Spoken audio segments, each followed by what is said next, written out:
વડોદરાના હરણી વિસ્તારમાં આવેલું છે પ્રાચીન મોટનાથ મહાદેવ મંદિર। શિવ ભક્તો માટે આ મંદિર માત્ર મંદિર નથી, આસ્થા, પૌરાણિક પરંપરા અને શહેરના પ્રાચીન ઇતિહાસ સાથે જોડાયેલું એક મહત્વનું સ્થળ છે। મોટનાથ મહાદેવને વડોદરાના નવનાથ મહાદેવમાં ચોથા ક્રમનું મંદિર માનવામાં આવે છે। આ સ્થાનિક માન્યતા પ્રમાણે આ નવનાથ મહાદેવ નગરીના રક્ષક દેવ તરીકે પૂજાય છે। મોટનાથ મહાદેવ મંદિર સાથે ઋષિ વિશ્વામિત્રની તપસ્યા, ભગવાન શ્રીરામ, માતા સીતા અને લક્ષ્મણના વનવાસ દરમિયાન રોકાણ કરીને શિવ પૂજા કરવાની લોકવાયકા જોડાયેલી છે।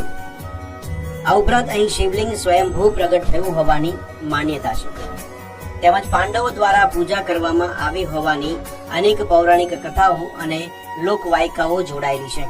વડોદરાના હરણી સ્થિત આ મોટનાથ મહાદેવ મંદિરમાં ભગવાન શિવની સાથે માતા પાર્વતી અને માતા સરસ્વતીની પ્રતિમાઓ પણ સ્થાપિત છે, જે તેને શૈવ પરંપરાની સાથે જ્ઞાન અને શક્તિની ઉપાસનાનું પણ એક અનોખું કેન્દ્ર બનાવે છે।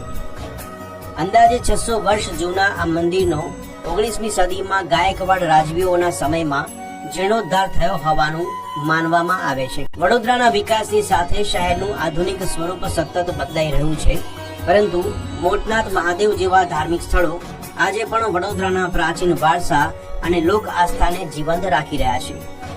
મોટનાથ મહાદેવ આજે પણ શ્રદ્ધાળુઓ માટે આસ્થા અને વિશ્વાસનું પવિત્ર ધામ છે।